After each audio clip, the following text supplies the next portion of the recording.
Even though we've had some really warm days, we still have some time before summer makes its official debut.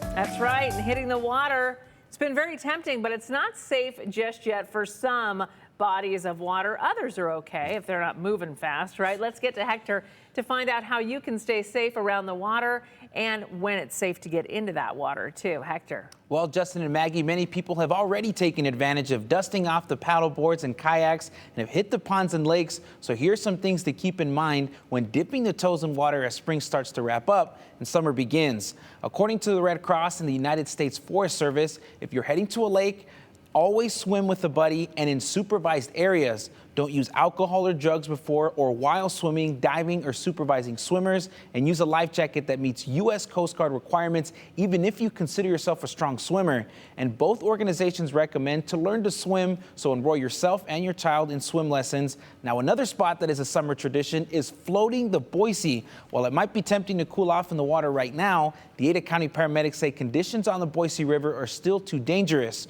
River flows are about 1,900 cubic feet per second, which is almost twice of what's considered safe for float season.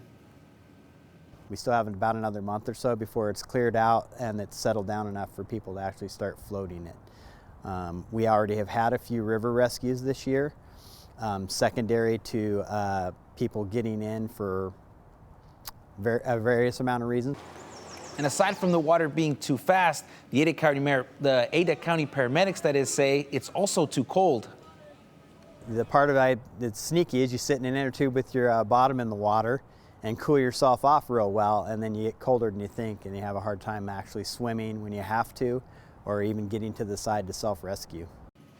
And again, Chief LaRosa recommends to wait to get into the Boise River until the city of Boise opens it up. And if you want to know when flow season will start, you can check out floattheboise.org. It has information on river flow, water temperature, and a map of the 6-mile stretch between Barber and Ann Morrison Park.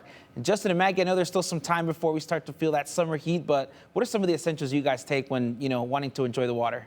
Well, I mean, a big one, of course, sunscreen, because right. I get fried. I know Justin gets fried too, because 100%. Yeah, it's that Irish Scandinavian skin. Yeah, your desert sun is too hot for us and too bright. But also those life jackets that you talked about, Hector, especially for ponds, rivers, lakes. Those are not swimming pools, and it's just best way to stay safe. Yeah. So appreciate that, Thank you so much, Hector. Well, today is